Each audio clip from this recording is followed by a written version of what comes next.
Durante mucho, pero muchísimo tiempo. Fuimos al mismo bar, pero no nos saludábamos. Yo veía que él dibujaba en unas libretas apaisadas, pero no me atrevía a acercarme porque tenía miedo que si veía lo que hacía y no me gustaba, me veía obligada a opinar. Hasta que un día, espero que así, descubrí que andábamos en cosas bastante parecidas. Bueno, nos hicimos amigos.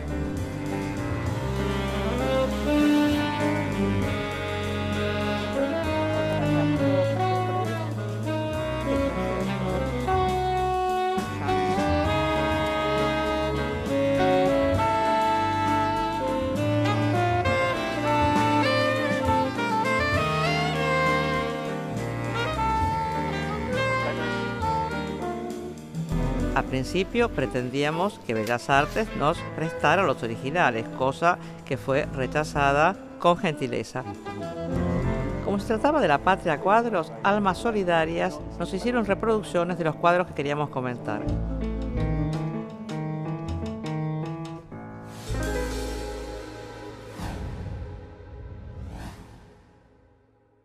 Vemos en esta obra de Ernesto de la Cárcova la imagen de Sin pan y sin trabajo, que pinta en Buenos Aires en 1894. En ella puede verse cómo la mujer está intentando amamantar al bebé, aunque está sumamente escuálida. Sobre la mesa las herramientas inútiles porque no le alcanzan a este hombre como para conseguir el sustento para su familia. Discúlpame, pero pareciera que por su gesto del puño está con bronca, porque no tiene trabajo. Por un lado es cierto, él no tiene trabajo y eso le tiene que dar impotencia sobre todo, es verdad. Pero si nos fijamos en la inclinación abrupta que hace con la silla y la inclinación del cuerpo conduciéndonos hacia afuera, nos está llevando a mirar y poner atención en lo que sucede allí. Vemos por un lado las fábricas cuyas chimeneas no están humeantes. En ese momento coincidiríamos, no hay trabajo. Pero lo que sucede es que por un lado las herramientas que él tiene no son las de un obrero de fábrica. Y por otro lado lo que podemos apreciar en este ángulo es que se ve a unos guardias uniformados de azul montados a caballo que se dirigen a reprimir a los huelguistas. Ese grupo que apenas se ve y se intuye con unas pinceladas.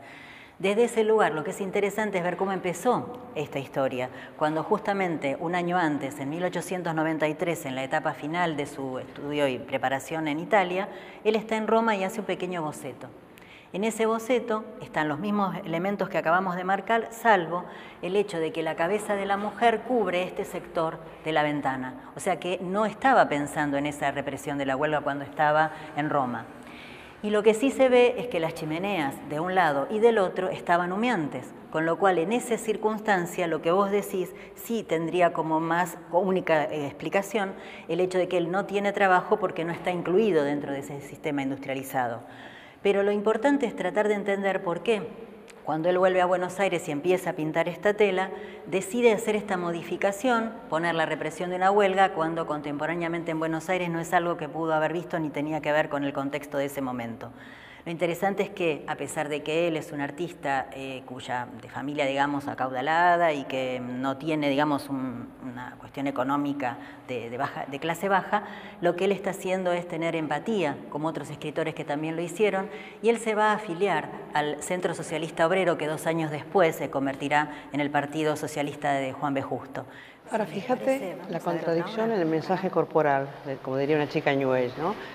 En el cuerpo del personaje. Arriba tiene una expresión de terror, casi como que quisiera que no lo vieran, estaba escondiéndose en la cortina, ¿no? Sí, hay angustia, y después continuamente tiene un puño como con cierta violencia, cierta rebelión. Los instrumentos, por otra parte, podrían ser los pasivos, ¿no?, de un hombre sin trabajo, y también son armas en potencia, ¿no? Claro. Yo creo que es como una metáfora del momento de decisión de la Cárcova, ¿no? Sí, de militancia, o sea, como si él dijera, o soy contemplativo, sigo siendo contemplativo, o me paso a la causa del pueblo. Paso al acto, ¿no? Claro. Esa duda, digamos, está presente también en ciertos aspectos de la composición, incluso este pentimento, este arrepentimiento, digamos, en el plano inclinado de la mesa, que incluso son 2 arrepentimientos, fue corrigiéndolo hasta acordar un poco con las diagonales de la composición. Las diagonales le traen problemas incluso con las proporciones de los 2 personajes, el largo de la espalda del hombre, el largo del antebrazo de la mujer, sobre todo, y todo, bueno, todo eso creo que no hay pan, no hay trabajo, pero hay mucho para hablar de esta obra. Y no hay leche, me parece. Vamos.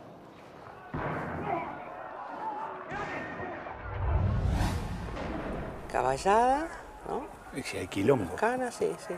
¿Pero gritos. qué es? ¿Una huelga? ¿Está tomada la fábrica? ¿Empezó una represión? Es ambiguo. Sí. Es ambiguo el cuadro, digo, ¿no? Claro. El tipo que está sentado en tu lugar está acabado, es decir, no quiere luchar, ve eso como una escena envidiable, pero de la cual no participa. Se pone el sombrero está y va está en contra de los obreros huelguistas, porque considera que amenazan las fuentes de trabajo. Viene corriendo, porque por eso tiene el sombrero, vino corriendo porque lo persiguió la policía y como estaba cerca de la casa, o sea, es una logró ortiva, llegar. puedes pensar que es una ortiva. También. Carnero. O sea, de la Cárcova es un socialista de polainas, pero el cuadro se llama La Huelga, ¿no? Ahora no es tan claro. Sí. El sombrero lo puede tener puesto porque no puede hacer el ritual ese de agradecer el pan, porque si no hay pan, no puede. Entonces no puede descubrirse ante el pan para agradecer, ¿no? Yo creo que la ambigüedad está dada también en el proyecto estético que tiene el cuadro, que está un poco en una frontera entre los viejos cuadros pietistas de mediados de siglo, de moda en Europa, la representación de los pobres, la sopa de los pobres. La sopa de los pobres. Claro, todavía en la sopa de los pobres hay una gran pasividad que viene de que son sujetos, pero absolutamente precarios y que viven de la filantropía. Y todavía están de brazos cruzados, se puede decir. Tiene la mano baja porque una transición por ahí podía ser, ¿no? Exacto, y esa transición va hacia los cuadros de utopías socialistas. Por ejemplo, el famosísimo cuadro de Pelliza de Volpedo, El Cuarto Estado, donde está una familia similar a esta, pero está al frente de una manifestación totalmente politizada. Están todos en lucha, incluida la mujer. Claro, ahora fíjate vos, porque parecería que el sin pan corresponde a la mujer y sin trabajo al hombre, como está, diríamos, nombrado el cuadro, ¿no? Como si fuese una consecuencia, algo de, es decir, que la consecuencia del no pan proviene del no trabajo. Pero ¿por qué ella no trabaja, no? Se puede decir que porque estaba amamantando. Podía tener esa excusa. En ese momento no hay leyes de protección. Muy poco tiempo después va a haber ya ciertas garantías para una mujer que trabaja, que es que tenga 2 meses por amamantamiento y 45 días antes de parir. Ciertas ventajas, ¿no? Pero en ese momento no existen. No existían. Estamos poniéndonos muy realistas por ahí, ¿no? Sí. Podría ser tranquilamente podría ser una obrera que trabaja en una fábrica de vestidos, ¿no? Por ejemplo. Ajá, una costurera. Una costurera, claro. Ahora, es increíble porque se necesita que se trabaje, que las mujeres trabajen porque cobran menos simplemente, ¿no? Ahora, también los médicos higienistas empiezan a lanzar ciertos artículos en nombre de la defensa de la salud de la mujer que son en realidad cruzadas morales. Mirá este tipo, que se llama Robustiano Torres. Es médico. Un médico que dice, la prueba que él tiene son 2 casos nada más, ya con 2 casos saca una ley, ¿no? Te dice que viene una paciente, la primera, rubia, linfática, de mejillas excavadas, descoloridas, delgada y de dorso arqueado, acusando violentos dolores epigástricos, digestiones penosas, pérdidas blancas continuas y un estado de malestar general y decadencia de fuerzas. ¿Eso por trabajar? Lo atribuye a la máquina de coser. Dice, el movimiento continuo de los miembros inferiores, el estremecimiento, el balanceo de todo el cuerpo las consume y las causan, como a mí, dolores en el dorso y estómago, y sobre todo flujos blancos. Y después, el segundo caso, ya hay una connotación sexual. Dice, respecto a los fenómenos de excitación genital, sus respuestas, se refiere a la paciente, fueron afirmativas. De unas 500 mujeres que trabajaban en su taller, me dijo, hay lo menos 200 que yo sepa que experimentan los mismos efectos que yo. Por esto, el personal de este taller se renueva sin cesar. No es posible la permanencia de las mismas obreras por mucho tiempo. Es un ir y venir continuo de mujeres que entran muy sanas y robustas y de mujeres que salen flacas y debilitadas por la excitación, ¿no? Ahora, es realmente una supuesta defensa de la mujer, de la salud de la mujer, pero en realidad lo que hace es poner una censura sobre un trabajo que aparte después Evita se dio cuenta que era muy importante, ¿no? La máquina de coser, ¿viste? Es una cosa que permite a las mujeres mantener, es decir, primero abaratar los costos en la casa, coser para sus hijos, arreglar la ropa, mantener la ropa del trabajador. Y por otro lado, ese coser famoso para para afuera, ¿no? Que ya empezaba a ser una forma de independencia. Claro. Me parece que la máquina de coser hay que pensarla como un objeto político, ¿no? Muy bien, sí, sí.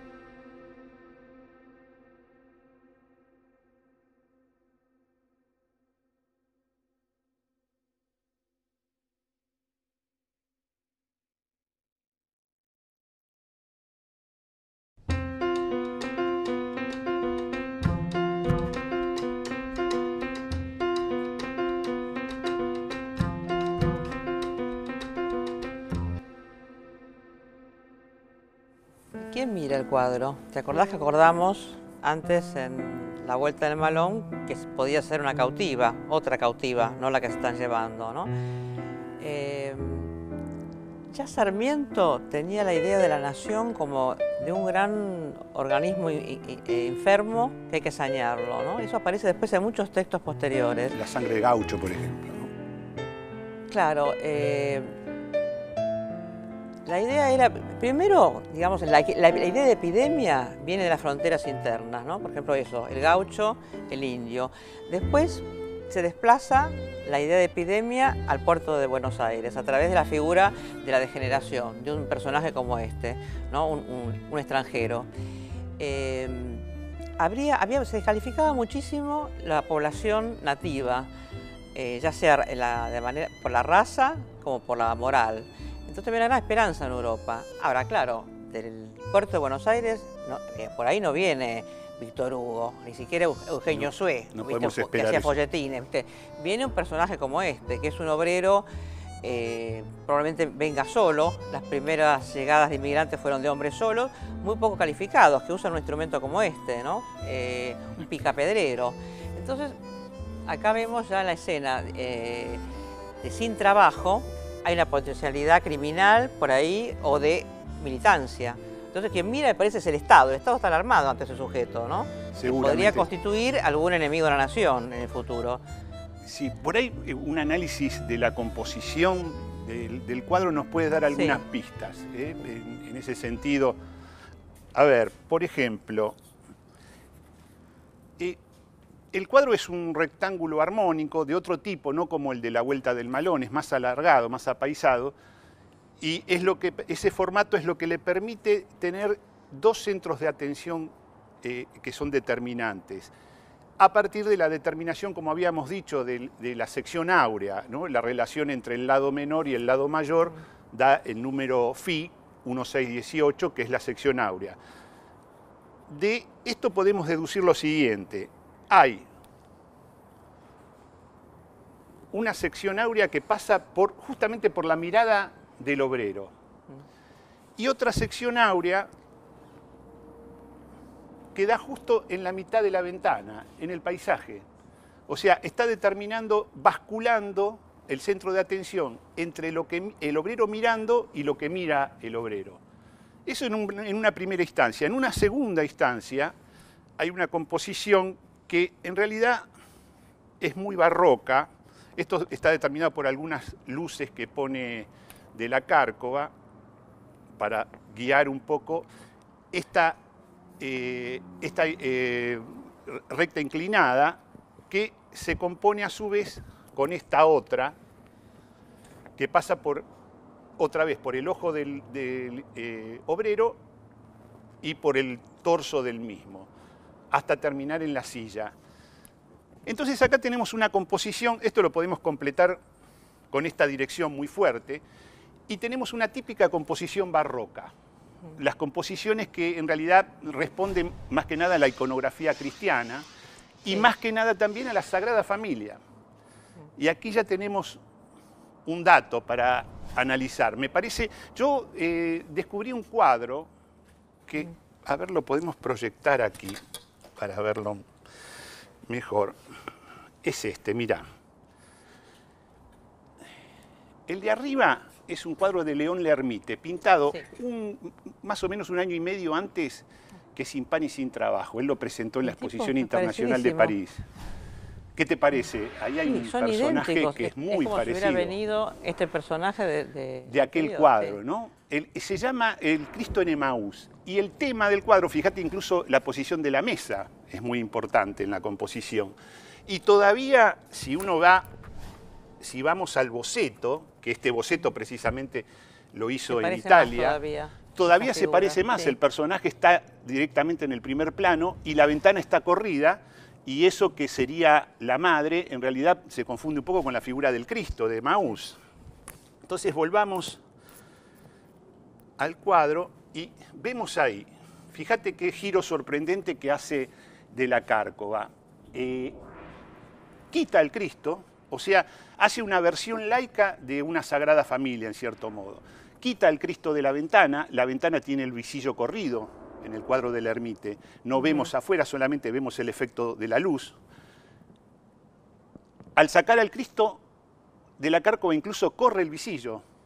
Claro. Y entonces vemos el mundo detrás, el mundo y digamos ese vacío que hace ¿qué es lo que pasa? Hace que el pan desaparezca de la mesa, porque arriba en Emaús se trata precisamente del pan, de compartir el pan con Cristo. Claro, el pan simbólico garantiza el pan. El pan real, pan digamos. De cada día. Exacto, sí. Toda la familia ahí está funcionando como en una especie de rueda de la vida. Está el anciano, está el hombre de mediana edad, está el chico, y todos en torno a la comida que fluye hacia la mesa, en función de que está el Cristo garantizando. En el cuadro de la Cárcova no hay Dios, el Dios se ha ido, y no hay pan ni hay trabajo. Entonces, hay una escena de devastación que se ve allá en el fondo, que me parece que es algo que tendríamos que tener muy en cuenta. Y entonces, ¿qué sucede? Ahí tenemos al chiquito. Sí. Esto, una versión laica de la Sagrada Familia hace que la rueda de la vida ya no funcione. Y que ese chico no sé qué va a pasar con él. Ahora, vos sabés que en toda la literatura del 80, el niño muere, ¿viste? De una manera muy curiosa, ¿no? Es decir, no puede ser una cuestión documental. Por supuesto que había una gran mortandad infantil, pero sin embargo, vos ves estos libros, ¿no? Sin rumbo, Eugenio Cambaceres, Música sentimental, también de Cambaceres, Lucio B. López, La gran aldea, todos los niños mueren. Me parece que la muerte del niño es como una sanción moral, ¿no? Sobre uniones non santas, ¿no? Por ejemplo, acá en este caso, un viejo verde y una oportunista adúltera.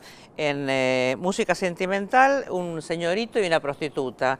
En Sin rumbo, el dueño de estancia y la china, ¿no? Es decir, pero es bastante, es decir, no falla nunca, ¿no? Es decir, vos ves el cuento Tini de Eduardo Wilde, también muere el niño, ¿no? Es decir, entonces uno ¿qué piensa? Esto no puede ser, como te decía antes, como un reflejo de datos sociológicos, ¿no?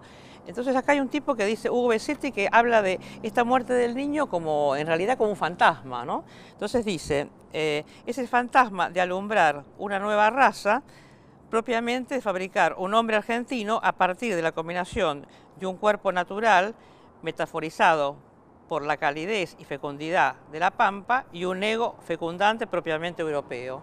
¿Viste? Ese Claro, es el fantasma. ese Ahora, ese fantasma llega a Cortázar, eso es increíble. Si vos te acordás en Rayuela, ¿no? Que hay un gran mito de París, ahí hay un deseo de integrarse a lo europeo, a Francia, ¿no? Es decir, Rocamadour muere, y además, porque es el hijo de una madre que se ve en la novela, parece como descuidada, como que prefiere ir a ver el acorazado Potemkin proyectado en un barrio y dejar al hijo a dedicarse a cuidarlo. O sea, hay una continuidad entre Cambaceres y Cortázar. Entonces hay un fantasma, ¿no? Pero es interesante como del gran moderno Cortázar, ¿viste? Hay un fantasma del 80, ¿no? Es bastante interesante eso.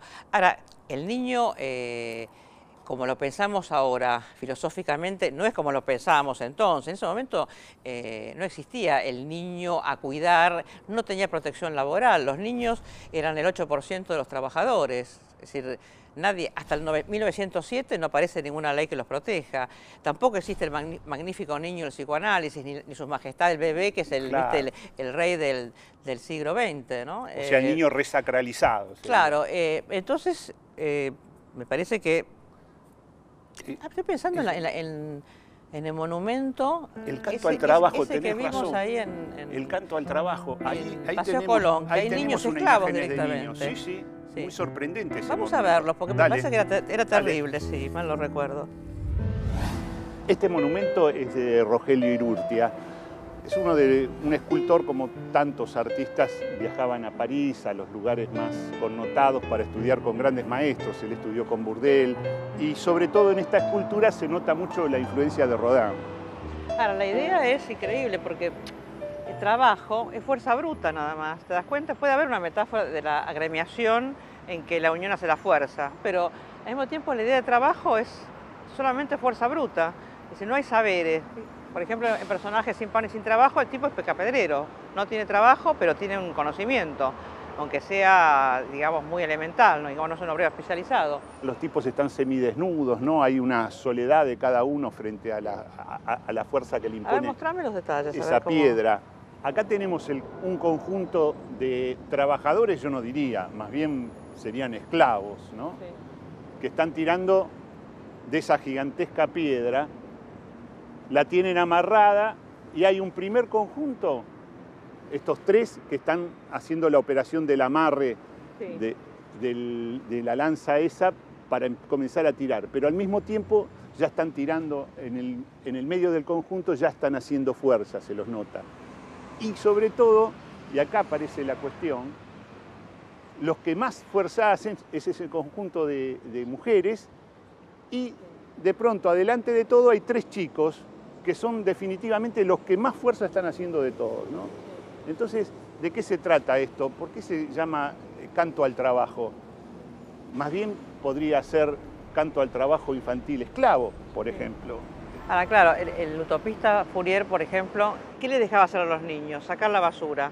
Porque supuestamente un niño entre 8 y 13 años se dedica a la cochinada, entonces no es un displacer, no es una obligación, jamás sería un trabajo. Entonces les ponía uniformes, les daba unos ponis con los cuales desfilaban, se daban importancia y sacaban la basura. Es lo contrario a esto, que serían como desnudos y oprimidos, ¿no? Se puede llamar el monumento. Hay una revista, Mundo Peronista, que se editaba en la época del primer peronismo, que tenía unas secciones que se llamaban apostillas, y entonces había una especie de crítico de arte, si se quiere, que paseaba por la ciudad y miraba los monumentos. Y se detuvo particularmente en este monumento. Y entonces este hombre decía, ¿cómo puede ser que la visión de un canto al trabajo sea esto, un conjunto de esclavos tirando de una enorme piedra? Es la idea más bien oligárquica del trabajo. Entonces la emprendía en contra del escultor, de Rogelio Irurtia, acusándolo de su pertenencia a una oligarquía, ¿no? Mirá la posición del hombre, como si tuviera, es la posición de la libertad, como volando. Sí. ¿Cómo puede ser libre con esta actitud, no? En este conjunto. Es extraño, es contradictorio, sí, ¿no? Es tal una, vez es una visión reaccionaria. Claro, tal vez el origen social de Irurtia le posibilitaba, ¿no?, hacer ese tipo de idea. Esa idea de trabajo, sí.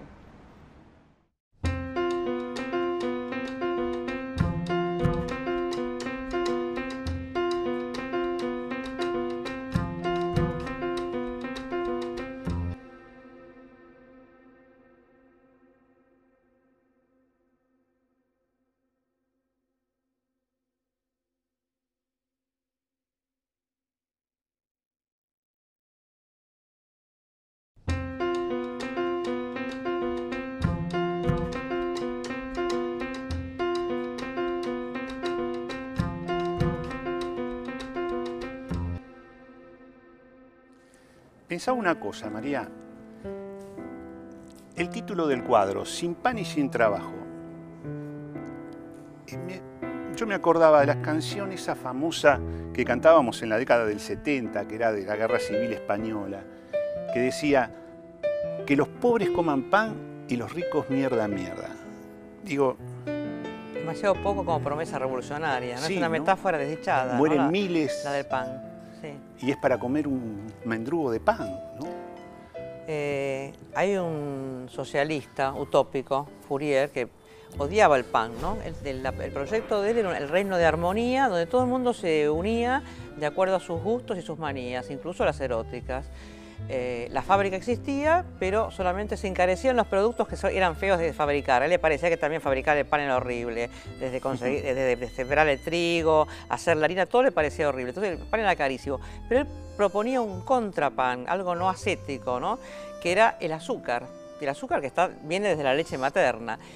Y la síntesis para él era la compota, ¿no? Que era una mezcla de líquido y sólido, fresco y a su vez cocido. Le parece que eso podía ser el equivalente al pan, ¿no? Bueno, otra versión podría ser, por lo menos pan dulce, ya que estamos también sidra, que trae tan gratos pero recuerdos. vos siempre ¿no? traes lo religioso, eso es la Navidad. Bueno, yo le pondría a un tiene obrero un giro político un también, poquito ¿no?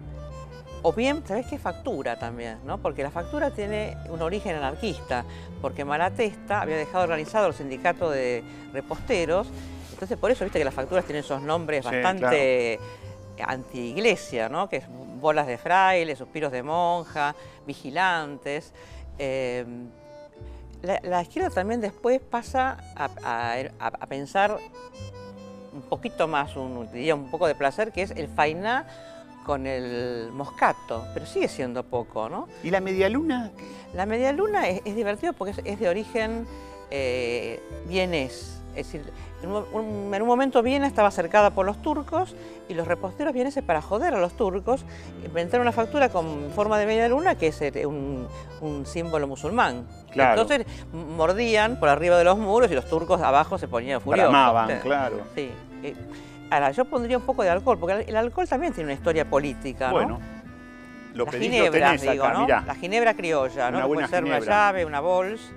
Bien. Digo, al principio el alcohol, viste, se lo daba al obrero para mantenerlo despierto, ¿no? Bueno. Enérgico. Después aparecen problemas, ¿no? Con la curda, de rendir menos en la fábrica. Pero sobre todo, las tabernas se cierran, no tanto para que no caigan miembros del mercado de trabajo, ¿no? Sino más bien porque los tipos ahí se organizaban. Yo pienso que cuando van a los bares, incluso solían mentir, decir, vamos a beber un litro. En realidad iban a conspirar, iban a armar una huelga, ¿no? Como la del cuadro. Así que el alcohol tiene una historia que me parece interesante, por eso me parece que la ginebra ahí yo se la repondría, ¿no? A este hombre que está tan mal. Bien. Ahora, el ascetismo, fíjate vos que también está en la representación de los obreros en los cuadros, ¿no? Sí. Las figuras son siempre, no son eróticas nunca, no están, casi diría que coinciden con su función, ¿no? Con el trabajo. Precisamente, mira, yo acá estaba viendo un cuadro muy lindo de Quinquela Martín, en donde vemos a los obreros, a esos trabajadores muy pequeñitos, sometidos por un paisaje enorme, un paisaje que ellos están construyendo, por otro lado, se los ve sin rostro, llevando unos bultos muy pesados por esas pasarelas. Uno piensa, ¿esto es la representación del sujeto histórico? Es muy difícil, ¿no? Es más fácil pensar a estos pequeños obreros como una especie de juguete de la historia, ¿no? Son como rastis. Claro. Pero además, justo tienen la posición de la genuflexión, ¿viste? Que es problemático, ¿no? Como Sí. representación. Sí, sí. Y en cambio, vayamos a Ricardo Carpani, también una obra muy interesante. Fíjate acá lo que pasó con el cuerpo del obrero. Se produjo una especie de inducción del paisaje, absorbió con su cuerpo al paisaje, el paisaje se pone en segundo plano y él mismo se asume casi como una montaña. Esto sí, uno puede pensar, bueno, sí, este es el sujeto de la revolución. Ahora, se transforma en algo de la naturaleza, ¿no? Una piedra, no sé, una montaña. Eso también es complicado para pensar, porque es ponerlo del lado de la sinrazón también, ¿no? De la naturaleza es... Sí, también como simbólicamente representación no es una muy pequeñísima interesante. cabeza, ¿no? Ahí el brazo es lo más importante. Igual lo interesante es la erotización, ¿no? Me parece que por fin, este tipo podía no ser heterosexual. Sí. Este podía ser un chongo, Se parece a las figuras de Tom de Finlandia, las figuras gay. Me parece. Vos fíjate que una relectura de Carpani en los 90 ya podría ya convertirse esto en un emblema gay, ¿no? Le faltan curvas. Un poquito más de curvas, eso es verdad. Bueno, y después podemos pasar a Boni, sí. A Oscar Boni, ya entrado los 60. Fíjate acá que se produce, para mí es un giro muy sorprendente, porque esto es una familia resacralizada. Aquella familia laica que veíamos en Sin Pan y Sin Trabajo cambia dramáticamente aquí. Tenemos, esto es una instalación, en realidad Oscar Boni, cuando pensó esta obra, que se convirtió en un emblema del arte conceptual, la mostró en el Ditela y contrató a un obrero y a su familia para que posaran durante el tiempo que duraba la exposición, incluso le pagó el doble de lo que cobraban en la fábrica, y ellos posaron de esta manera. Ahora, el tema acá está en dos situaciones se plantean. Una es el título y otra es la forma en que posa esta gente. La obra se llama La familia obrera, y ahí vemos al obrero, vemos a la esposa del obrero y vemos al niño. Nuevamente el niño acá, pero el niño ya tiene otra situación, no es aquel niño de que hablábamos, ese niño que muere indefectiblemente. Sí. Es un niño que está con todos los cuidados por parte de la madre y por parte del padre. Toda la atención va dirigida precisamente a la situación en que el niño está estudiando. Mi hijo, el doctor, ya viene acá. Claro, entonces uno empieza a aparecer acá la familia de clase media de Lanús, muy probablemente. El título que alude a una familia obrera me parece que ya tiene algún inconveniente, porque uno puede pensar, sí, está el obrero y está su familia. Entonces uno pensaría que el título adecuado sería El obrero y su familia, porque evidentemente ese chico que está ahí en el centro de la composición seguramente no será obrero, con esa dedicación al estudio. Y esa madre que está tan atenta al estudio del chico, a la larga va, más que ser la esposa del obrero, va a querer ser la madre del ingeniero, que finalmente es lo que va a pasar, porque este chico está justo sentado en el vector de ascenso social, un vector que impulsó, por supuesto, el peronismo en un primer momento y en una segunda instancia en la década del 60. Ahora, es el cuadro más progresista, digamos, es la obra más progresista, pues fíjate vos que el obrero no es puro músculo, no es la fuerza bruta ya. Este tipo tiene un saber. Es reflexivo. No sé dónde puede trabajar en ICA, ¿no? Sí, está atento a que su hijo estudie. Es una imagen de mayor reconocimiento, ¿no? Totalmente. Y después, bueno, ¿qué viene ahora? Si seguimos, podríamos seguir y vamos a encontrarnos, bueno, y acá llegamos a los 90. Pablito Suárez aquí directamente coloca al obrero dentro de una sopa. Es decir, literalmente disuelve al cuerpo del obrero en la sopa. Es un tema típico de los 90, ¿no es cierto? Hace un juego de palabras, ¿no? En vez de la sopa de los pobres, sopa de pobres. Sopa ¿no? de pobres, escucha literalmente. Es un chiste pop ya. Ahora volvamos al cuadro, ¿no? A ver qué... Sí. Mira, ¿cómo volvemos a iniciar la serie? Yo veo, evidentemente por el análisis de la composición, que el tema del cuadro sin duda está ahí afuera. O sea, el cuadro dentro del cuadro y funciona como centro de atención justamente acá en la ventana, en la mitad. La mirada de nuestro personaje se dirige ahí afuera. Toda la angustia se dirige ahí afuera porque vemos que este hombre tiene el sombrero puesto, habíamos dicho. Lo tiene porque recién llega, lo tiene porque se está por ir. Claro. Está ante el reclamo desesperado de su esposa, el hijo a punto de morirse. La escena es devastadora. Así que bueno, creo que tendríamos que revisar ahí, a ver ¿dónde hay podemos esas conseguir chimeneas, este ¿no? lugar. Sí, esos restos industriales. Podríamos ver, yo creo que en Liniers, sí. No sé, se me en las ferroviarias, ¿no? Sí, se me ocurre que en algún lugar de esos tal vez encontremos. Ya se sabe, no basta mirar un cuadro para salir a hacer la revolución. Nadie salió a matar fachos después de mirar el Guernica de Picasso. A Sin Pan y Sin Trabajo pocos le vieron la parte de protesta. El diario del Centro Socialista Obrero se burló. Gracias a Dios que hay huelgas. Así encuentran los pintores escenas de dolor en que inspirarse y pueden distraernos con impresiones nuevas.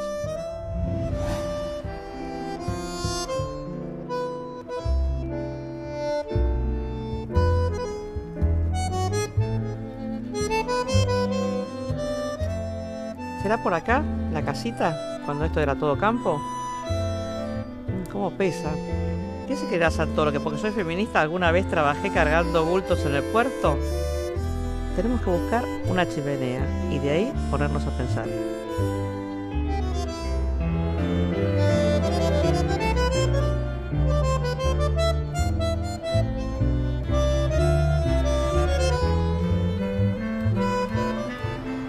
Pairo, viste que dice que en ese puño ve rebelión, no impotencia.